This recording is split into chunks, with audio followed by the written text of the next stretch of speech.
Boa tarde.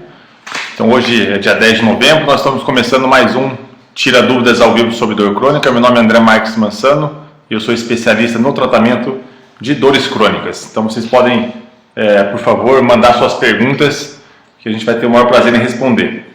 A primeira pergunta de hoje é da Lúcia. A Lúcia pergunta: doutor, todo choque na boca é nevralgia? Não, Lúcia, nem todo choque na boca é nevralgia, embora esse tipo de dor, a gente sabe que as dores são caracterizadas pelos pacientes de determinadas formas, Então, alguns pacientes referem que é uma facada, um tipo pontada, ou eventualmente do tipo choque, do tipo queimação.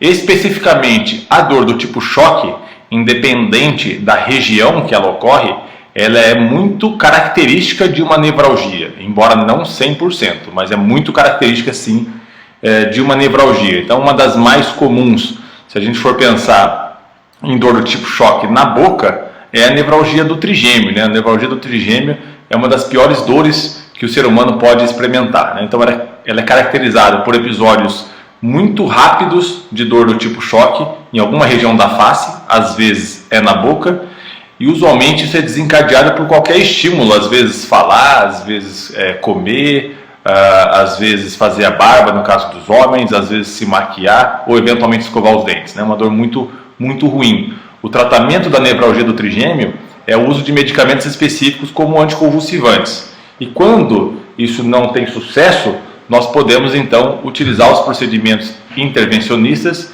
em especial a radiofrequência do trigêmeo, onde nós colocamos uma agulha do ladinho do nervo trigêmeo, certo? Isso a gente faz no centro cirúrgico, sob sedação, não precisa de corte, não é uma cirurgia especificamente, a gente faz isso sob sedação como uma endoscopia, e nós fazemos uma lesão por radiofrequência, a gente inativa o gânglio do trigêmeo, tendo excelentes resultados para esse tipo de nevralgia especificamente. Então é uma pergunta muito interessante.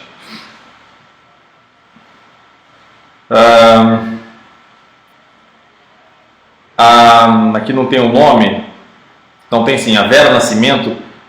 Gostaria de saber mais sobre fibromialgia. Sofro tanto, só que a indisposição tem me pegado. A indisposição tem pegado.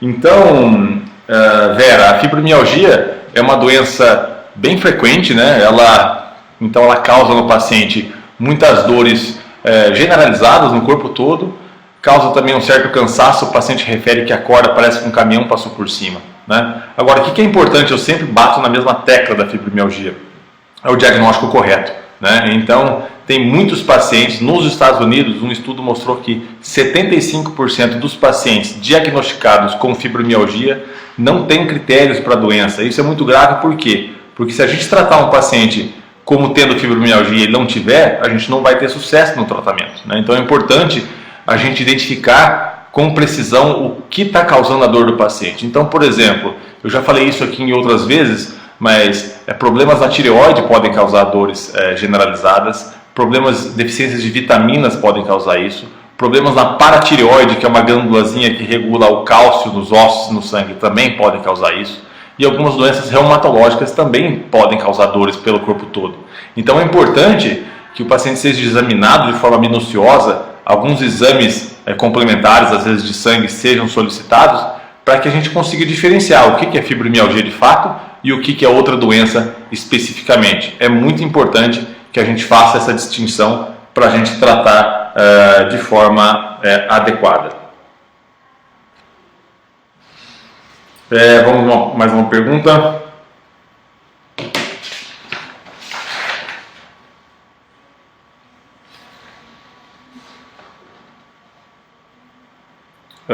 A Elídia tem 8 pinos na coluna, o que faço com a dor no ciático? Então, Elídia, é bem comum pacientes que foram operados da coluna continuarem ou com dor nas costas ou eventualmente com a dor popular do ciático, que é a dor que vai para as pernas, A dor do ciático é a dor que vai para as pernas.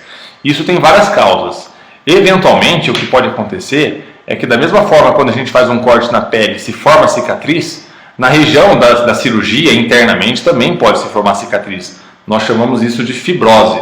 E naquela região da cicatriz da coluna, da cirurgia da coluna, seria então a fibrose peridural, E essa fibrose por si só, pode comprimir alguns nervinhos e causar essa dor do ciático, né? Outra coisa que pode acontecer é a sobrecarga da articulação sacroiliaca depois de cirurgia de coluna. Eu vou mostrar mais aqui para vocês uma animação que é bem interessante sobre a articulação sacroiliaca. Só um pouquinho, eu vou achar esse vídeo aqui e vou mostrar para vocês.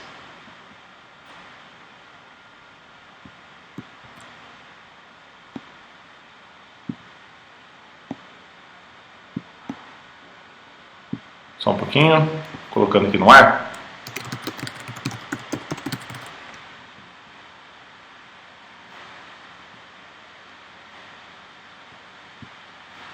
Então,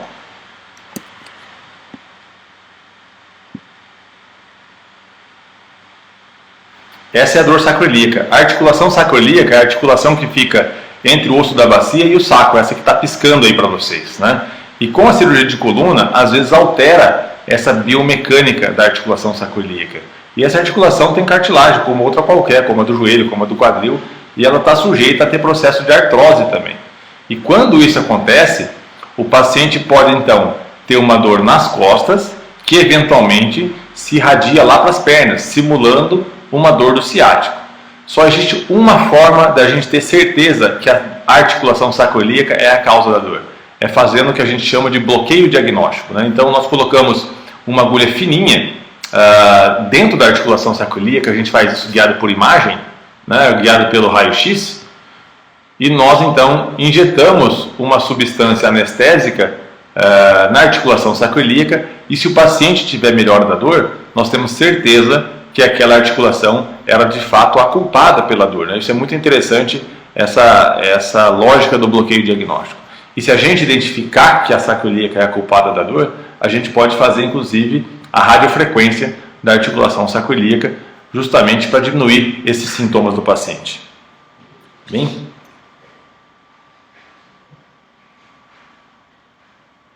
Vamos para mais uma pergunta.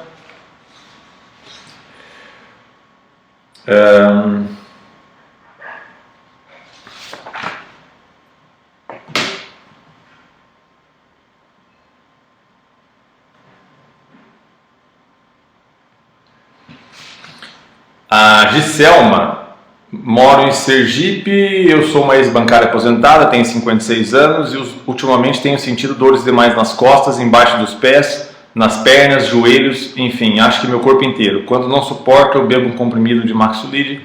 Tem algum melhor? Tenho hipotireoidismo e colesterol alto, e quando tomo remédio para o colesterol as dores aumentam. Então, Giselma, duas coisas interessantes aqui. Você tem hipotireoidismo, que é a baixa da função da glândula tireoide, né? E se isso estiver descontrolado, isso pode causar dores espalhadas. E outra coisa que você tem, na verdade, você toma remédio para colesterol, as chamadas estatinas, né? Em alguns casos, poucos na verdade, as estatinas podem causar uma inflamação nos músculos, né?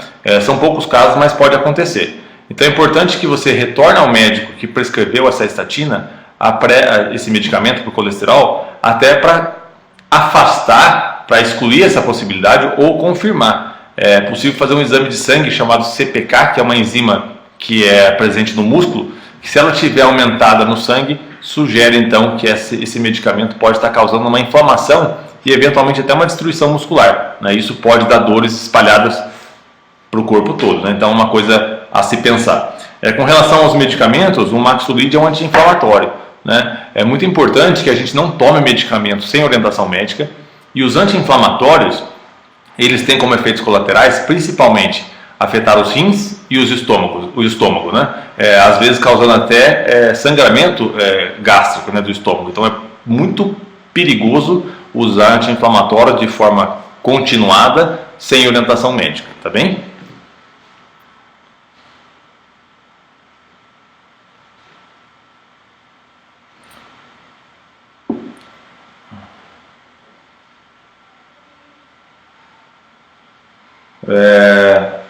A Fabiola elogiando a página, obrigado Fabiola, falando dos gráficos e dos vídeos, bacana. Só um minutinho, vamos para mais uma pergunta.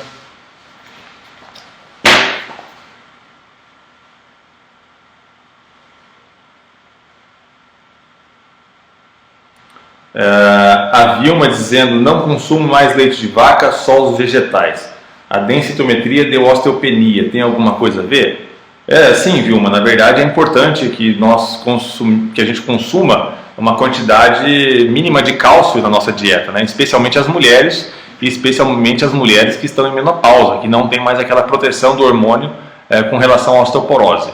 Então, o leite é uma grande fonte de cálcio, mas outros alimentos também têm cálcio.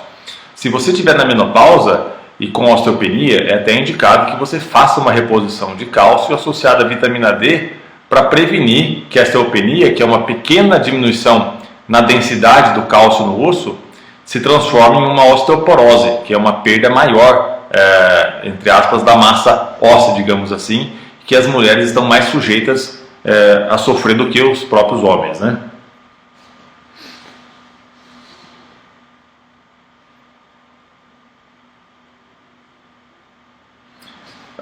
Luciane, doutor, o que você acha da radiofrequência para o tratamento da cefaleia tensional? Já fiz vários bloqueios na região cervical, internação clínica para tratamento da dor. Luciane, não vejo com bons olhos o uso de radiofrequência para cefaleia tensional, né? É muito importante o diagnóstico. Agora, existe uma entidade clínica chamada cefaleia cervicogênica, onde a radiofrequência pode ter um papel interessante, né? Então, a cefaleia cervicogênica é uma cefaleia, como o nome, a formação da palavra diz, é uma cefaleia originada das estruturas do pescoço, em especial as vértebras do pescoço. E esses pacientes podem ter até dor nos olhos, né? Até dor na região frontal, vindo da região cervical. Nesses casos, sim, a radiofrequência pode ter bons resultados. Mas para cefaleia tensional, eu não vejo como uma boa indicação.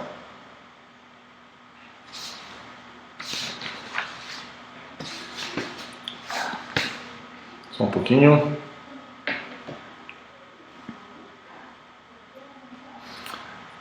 A Luciane mesmo dizendo que poucos médicos estão preparados para a dor. Se não passar com dipirona e tramal, não tem o que fazer. De fato, é uma subespecialidade, uma área de atuação dentro da medicina que é relativamente recente, mas cada vez mais nós temos aí profissionais treinados e habilitados para tratar pacientes com dor crônica, né? Então ainda há um déficit, né, de profissionais que atuam nessa área, mas cada vez mais nós temos médicos interessados em se especializar no tratamento de dor crônica. A Rosilene, boa tarde. Quem tem síndrome doloroso complexa regional pode fazer exercício físico para aliviar a dor? Pois eu tenho dor constante no braço, tomo remédios, amato, gabapentin, pregabalina, isso alivia a minha dor. Rosilene, sim, o tratamento da síndrome dolorosa complexa regional, e para quem não sabe o que é isso, a síndrome dolorosa complexa regional é uma doença que acontece usualmente depois de algum trauma, alguma fratura ou alguma cirurgia, principalmente nos membros, né? Então o paciente pode desenvolver um quadro de uma dor que é totalmente desproporcional àquela fratura ou àquela cirurgia ou aquele trauma, digamos assim. Então o clássico, por exemplo, é o paciente que, por exemplo, quebra a mão, é operado e depois de meses, com a fratura já consolidada, tudo bonitinho, continua com dor, né? O paciente continua com muita dor, ele tem dor ao simples toque na pele, o paciente tem dor às vezes, claro, pior quando movimenta, pode ter um inchaço do membro, uma diminuição ou uma elevação da temperatura, fica diferente a temperatura e a cor dos membros, e isso é um quadro bastante grave, digamos assim. E o tratamento disso é multidisciplinar, ou seja, nós precisamos usar medicamentos, alguns procedimentos intervencionistas, alguns bloqueios são muito interessantes, certo? E o tratamento da fisioterapia, sem contar a psicoterapia, que é muito importante, né? Então, a fisioterapia e os exercícios físicos, desde que orientados, são muito benéficos no paciente com a síndrome dolorosa complexa regional, não tenha dúvida disso.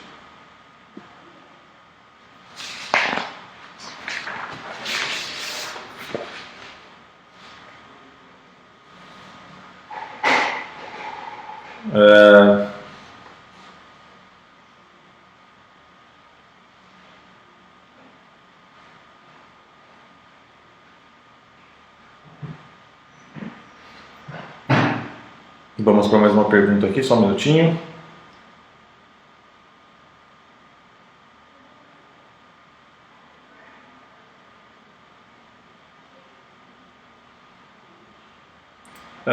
Marcionília, tenho muita dor nos braços, no braço esquerdo dia e noite. Então, Marciolina, a dor no braço é muito comum, né, no dia a dia, porque a gente usa demais, né? Então, tem duas coisas que a gente deve se preocupar. Uma delas é a lesão dos tendões do ombro, que podem causar dor no braço, né? Então, principalmente pacientes que trabalham com os braços erguidos, né, em diversas atividades, podem ter lesões no tendão do ombro, né? Então é importante examinar e eventualmente fazer um ultrassom ou eventualmente uma ressonância, né? E outra coisa seria a hérnia de disco cervical, né? Então as hérnias de disco cervical, eu vou mostrar para vocês aqui, elas podem causar dores no braço. Só um pouquinho, eu vou achar aqui, ó. E vou mostrar uma animação para vocês.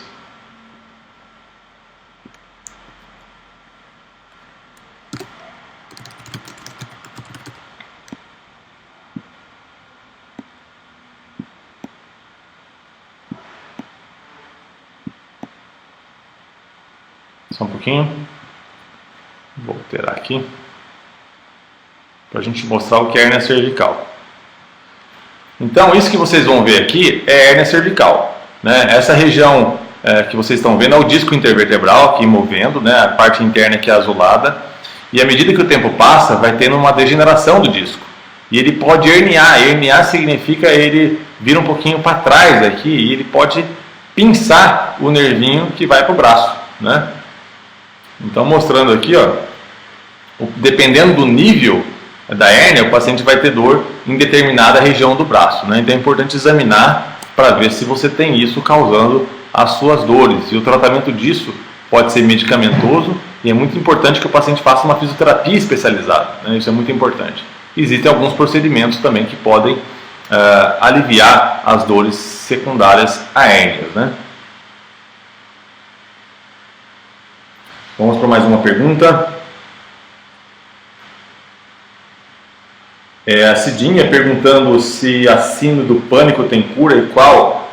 Cidinha, isso foge da minha especialidade, na verdade, isso é uma especialidade do psiquiatra, mas eu posso dizer, com experiência de alguns pacientes que tiveram e foram tratados, que foram curados sim. Agora é importante que procurem um psiquiatra primeiro para fazer o diagnóstico e tem tratamento com psicoterapia e tratamento com medicamentos, que, como eu disse, não é minha especialidade, mas tem sim.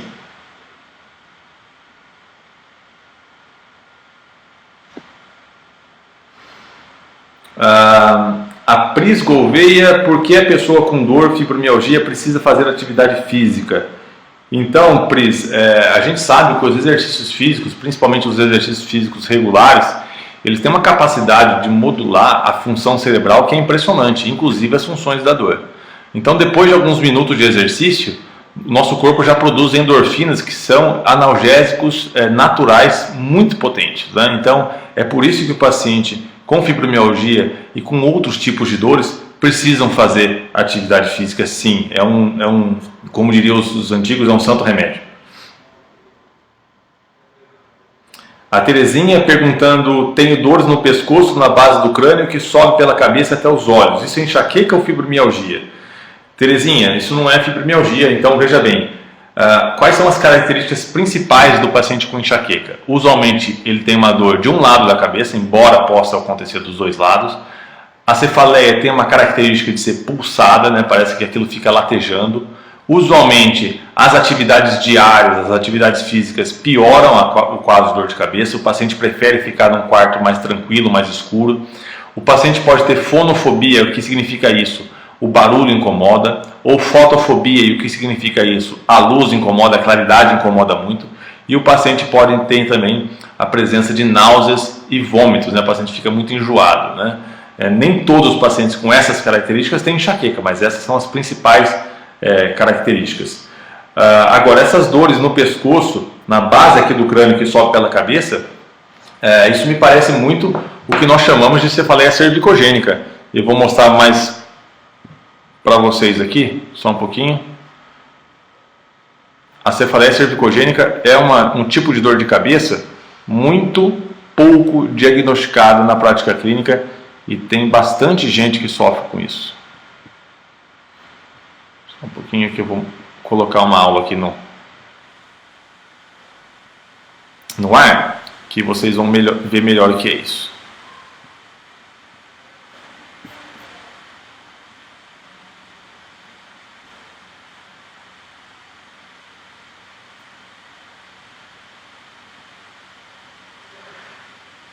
Veja bem, esse estudo aqui é muito interessante, talvez seja muito específico, mas eu acredito que vocês consigam acompanhar.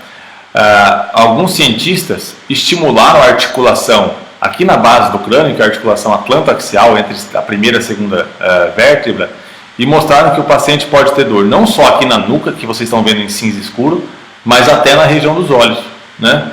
E nós conseguimos, com uma agulhinha, colocar essa agulha dentro dessa articulação e anestesiar essa articulação. E se você tiver melhora da dor, nós temos a certeza que a dor vinha dali. Então, isso é uma das causas da cefaleia cervicogênica, que é um tipo de dor de cabeça muito pouco diagnosticada, deveria ser mais diagnosticada, digamos assim.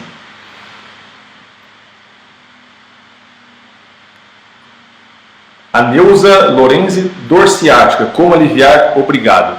Neuza, o que é importante falar na dor ciática? A fisioterapia é o melhor tratamento para um paciente com dor na perna, com dor ciática. Muitos pacientes ficam muito bem, sem nenhum procedimento médico, sem cirurgia, apenas com a fisioterapia, porque de fato é um bom tratamento, mas desde que seja uma fisioterapia especializada.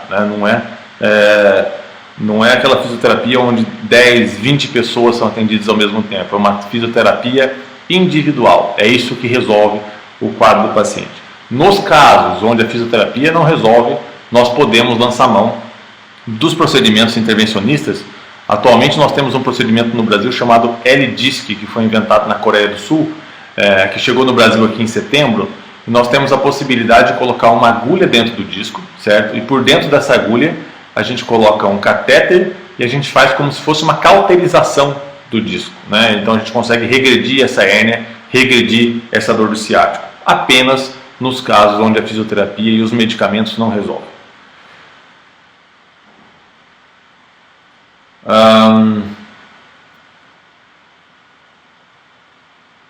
A Suzana, dói as mãos e agora sinto dores nos dedos dos pés. Isso tem a ver com a fibromialgia, além das dores nos quadris e joelhos.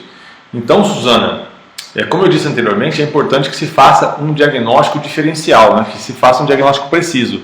Eventualmente, é claro que eu não estou dizendo que é o seu caso, porque eu sequer te examinei, mas você pode ter, por exemplo, uma doença reumatológica, por exemplo, uma artrite reumatoide que pode causar dores nas articulações dos dedos, dos pés e de outras articulações também. Usualmente esses pacientes têm uma piora pela manhã, as articulações ficam rígidas pela manhã. Então é importante que você procure um reumatologista para que esse diagnóstico seja feito.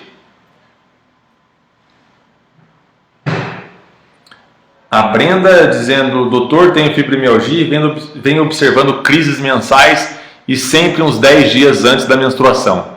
Essa piora tem relação com a TPM? O que posso fazer para aliviar? Grata, esse espaço é muito importante para nós. Obrigado. Então, Brenda, sim, tem a ver. Então, as flutuações hormonais típicas do ciclo menstrual têm a ver com a alteração do limiar, da sensibilidade da dor e, eventualmente, e aí eu sugiro que você converse com o seu ginecologista, você, se tiver uma TPM muito acentuada, pode fazer uso até de certos medicamentos antidepressivos por curto tempo.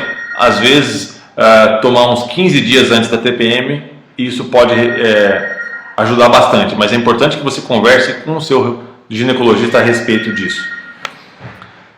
A Clarissa coloca só a palavra endometriose, né, e uma carinha triste aqui. Então, Clarissa, de fato, a endometriose é uma das grandes causas de dores pélvicas, obviamente em mulheres, e ela também tem relação com o ciclo menstrual, assim como a Brenda falou na pergunta anterior, né? Então, a endometriose ela pode causar aquelas dores que pioram no período menstrual, que é justamente quando a endometriose tem uma atividade maior, né? E nós podemos, se o paciente tiver uma dor pélvica muito importante, que nada resolva, a gente pode fazer o que nós chamamos de bloqueio do plexo hipogástrico, e eu vou mostrar para vocês o que é isso. Só um pouquinho que eu vou achar aqui.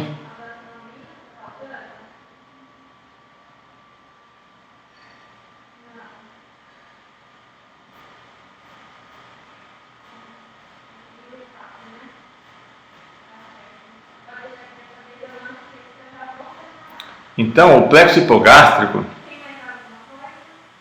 é um emaranhado de nervos. Só um pouquinho que eu vou mostrar para vocês aqui.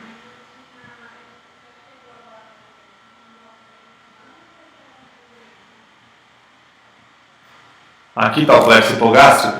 Ele é um emaranhado de nervos que passa na frente da coluna. Aqui na frente do corpo da vértebra de L5, a última vértebra lombar, e aqui perto do sacro.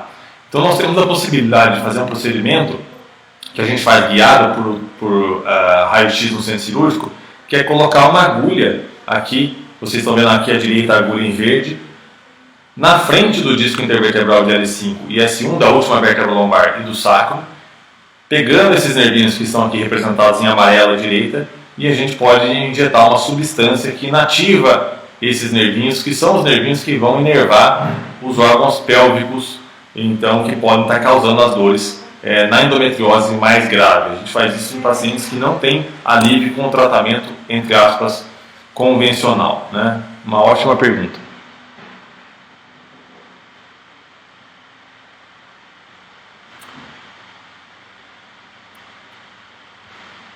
Isso, a Clarice depois esclareceu, acho que eu já tinha escrito, não tinha aparecido para mim, dor pélvica crônica. Então, justamente isso, Clarice, que eu falei para você, talvez você se beneficie desse procedimento do bloqueio do plexo hipogástrico superior que eu mostrei anteriormente. A Sandra, estou com uma dor na perna muito esquisita, tenho fibromialgia. De uns meses para cá, no frio minhas pernas e pés congelam e depois de repente esquentam demais e doem, não posso nem encostar uma na outra. É isso. No calor só esquenta, dói, formiga e dorme. Passei no vascular e reumatologista e até agora não consegui descobrir o que é. Não tenho dormido por causa disso. Por favor, preciso de ajuda. Sandra, de fato é um quadro bastante infrequente, digamos assim, principalmente porque as dores são nas duas pernas. Mas pelas queixas que você está colocando para mim, isso parece muito o que a gente chama de dor neuropática. E o que é dor neuropática? A dor neuropática é uma dor resultante, causada por um problema nos próprios nervos que carregam as informações de dor, né? A causa mais comum de dor neuropática é o diabetes, né? Então, a maioria dos pacientes com dor neuropática de membros inferiores tem diabetes descontrolado. É importante que você cheque isso. Mas existem inúmeras doenças que podem causar dores, entre aspas, neuropáticas, e você precisa investigar isso. Eu preciso que você procure um médico, que você seja examinada e que alguns exames complementares, exames de sangue, sejam pedidos para que se identifique uma causa para essas dores nas pernas. Só com essa causa a gente vai conseguir então um tratamento mais específico para você. A Suzana perguntando qual exame devo pedir para o reumatologista para ver se é artrite reumatoide. Assim, Suzana, o reumatologista é o profissional que mais sabe de artrite reumatoide, né? Então ele sabe todos os exames, mas tem o fator reumatoide, que é um exame, e tem o anticorpo anticitrulina, que também é um exame importante. Mas fique tranquila, vá ao reumatologista, que eu não tenho dúvida que ele vai saber qual exame solicitar para a artrite reumatoide, que ele é o especialista nisso, na verdade. A Edilene, quem tem fibromialgia pode fazer musculação? Edilene pode e deve fazer musculação. Não só musculação, mas como exercícios aeróbicos. Então os estudos mostram que tanto os exercícios aeróbicos como correr, como nadar, como os exercícios de fortalecimento, que é a própria musculação, são benéficos de forma equitativa, de forma semelhante no paciente com fibromialgia. Então escolha aquele exercício que te dá mais prazer, para que você consiga fazer isso de forma regular e sustentada, né? A Brenda perguntando por que o frio influencia tanto na piora dos sintomas da fibromialgia. Brenda, essa é uma ótima pergunta que não tem resposta. Eu fiz até um post, se você procurar na minha página e no meu site, tem um post sobre frio e dores crônicas. Então, diversos estados dolorosos pioram com o frio, né? Tem pacientes, inclusive, que dizem com uma certa antecipação se o clima vai mudar porque ele está aumentando a sua dor, né? Então, não se sabe exatamente o porquê que isso acontece, mas acontece sim. A Tânia, doutor, também tem neuralgia do trigêmeo. Existe algo para fazer para amenizar a dor? Tipo água quente no rosto e no calcanhar que foi demais ao colocar o pé no chão. Tânia, para neuralgia do trigêmeo, é muito importante, se esse for o diagnóstico de fato, que você use alguns medicamentos anticonvulsivantes, né, que o médico especialista em dor pode passar para você. Esses medicamentos têm sucesso aí em 50% a 70% dos casos. Nem sempre isso acontece. Quando isso não acontece, nós podemos lançar mão de um procedimento chamado radiofrequência do trigêmeo ou da compressão do trigêmeo por balão. E eu explico o que é isso. Na radiofrequência do trigêmeo, a gente coloca uma agulhinha do lado do trigêmeo, certo? Isso a gente faz no centro cirúrgico, sob sedação, não precisa de corte. E a gente aplica uma corrente de radiofrequência que inativa esse gânglio trigêmeo. É um procedimento que tem mais de 90% de sucesso, é bem interessante. E a compressão por balão, o que a gente faz? A gente coloca uma agulha lá no trigêmeo também, por dentro dessa agulha a gente coloca um balãozinho e a gente insufla esse balãozinho lá no trigêmeo. E com isso, falta sangue no trigêmeo por um período e ele também é inativado. É um procedimento também que tem mais de 90% de sucesso, é bem interessante. Então é isso que eu indicaria para você fazer.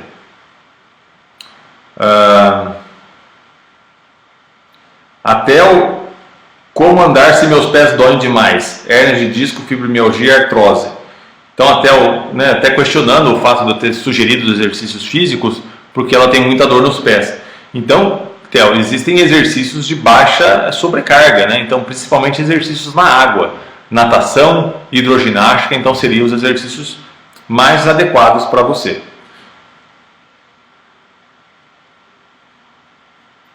A Cristiane Simeão dizendo aqui, tenho uma dor no ombro já faz 2 anos, fiz ultrassom, mas não apresentou nada, mas a dor só piorou e não consigo movimentar o ombro, dói demais. Então, Cristiane, é um quadro bem interessante. Eu quero mostrar uma coisa para vocês, só um pouquinho, eu vou achar uma aula aqui, que é a faceta lombar. Eu já vou mostrar para vocês.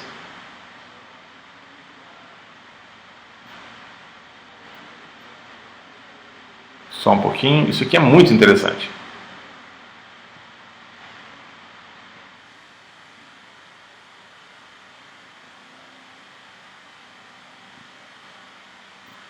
Veja como isso é interessante. As facetas cervicais são as articulações entre as vértebras do pescoço, tá bem? E existem várias, né? Nós temos 7 vértebras cervicais. E aqui, se você perceber, Cristiane, né? Aqui no desenho aqui à direita, essa região em laranja ou em verde, principalmente, dependendo do nível da articulação que está comprometida, nós vamos ter um padrão de dor. Então, se for a quinta e a sexta, nós podemos ter dor no ombro. E se for a sexta e a sétima também. Então, nem sempre dores nos ombros significam um problema no ombro. Pode ser, inclusive, um problema nessa articulação facetária, digamos assim, né? Então, é importante que se examine e que faça um bloqueio diagnóstico para determinar se essa é a causa da dor. Mas é muito interessante a sua pergunta.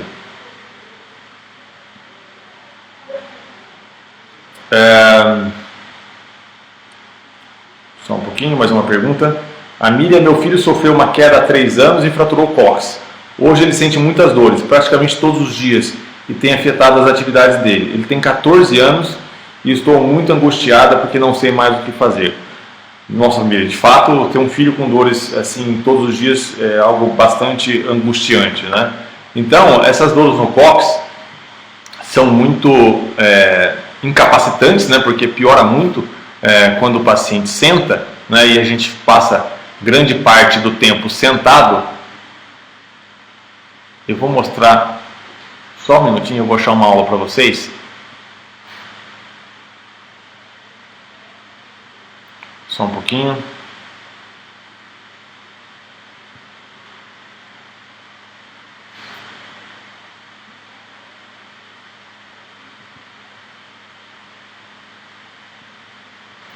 Já está achando aqui. Ótimo.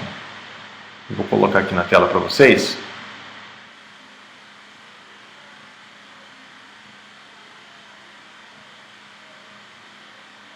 Pronto, está aqui.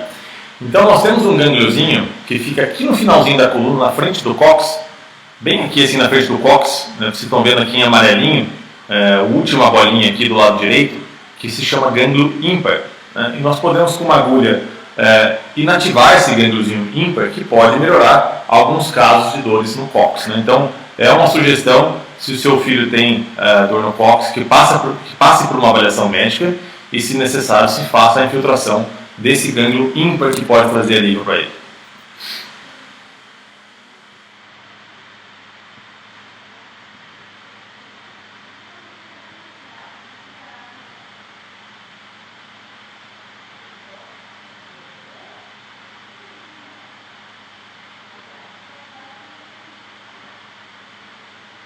A Tânia Matavelli, obrigado doutor, já fiz 3 cirurgias do trigêmeo, mas vou precisar fazer outra vez.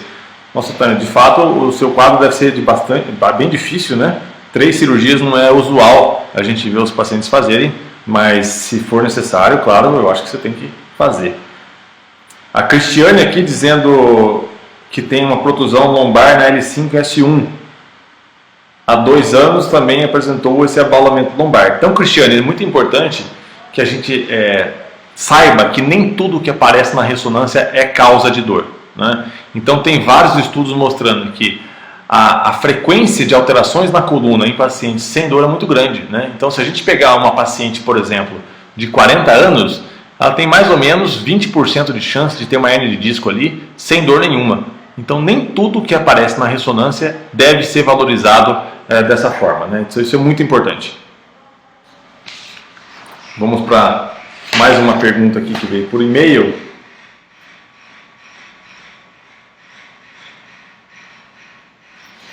Só um pouquinho.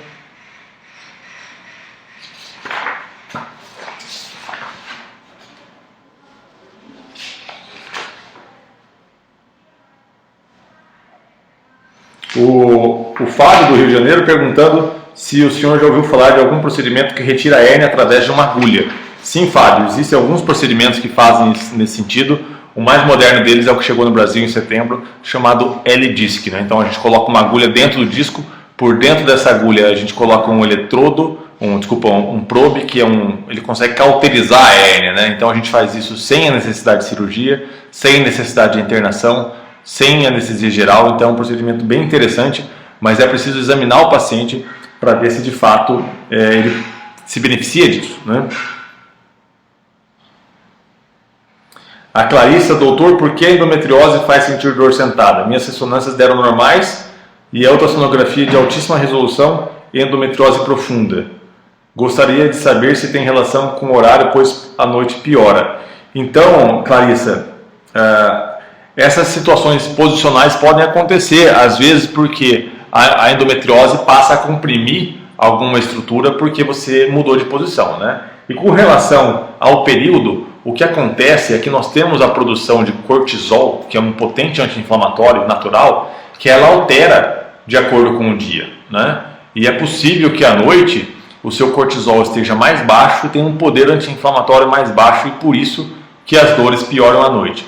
Outra coisa que pode acontecer é que à noite, né, no momento que chegou a noite, você já passou por toda a sobrecarga diária, não só de movimentos, né, de sobrecarga nesse sentido, mas também do trabalho, de estresse, e aí chega a noite, as dores podem às vezes estar pior um pouquinho sim, né? Então são várias as razões, mas as principais são essas. A Maria de Fátima do Espírito Santo dizendo que o marido tem um quadro de tumor de próstata com a metástase na vértebra de L5. O que fazer? Então, Maria de Fátima, existe um procedimento que nós chamamos de bomba de fármacos intratecal. Eu vou mostrar para vocês o que é isso, só um pouquinho.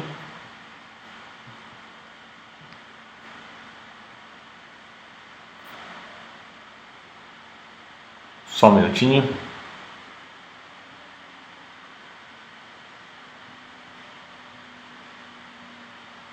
Tá aqui. Achei.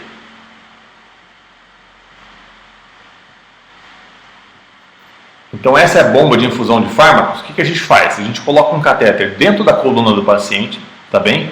Isso a gente faz através de uma punção.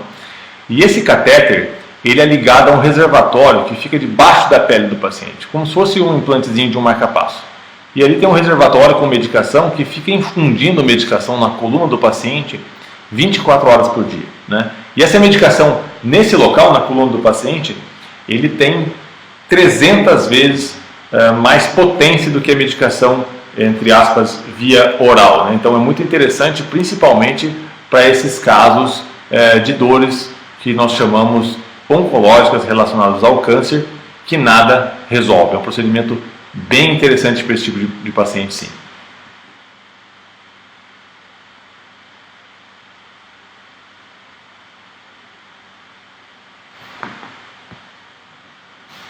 Vamos mais uma pergunta.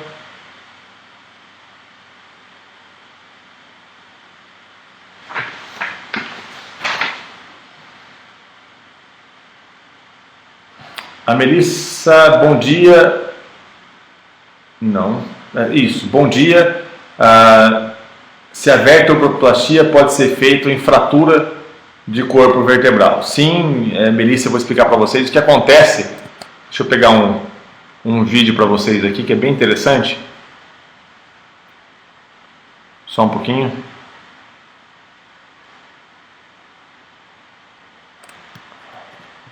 O que acontece na osteoporose, né? Principalmente, ou às vezes em dores relacionadas ao câncer. Deixa eu mostrar para vocês aqui.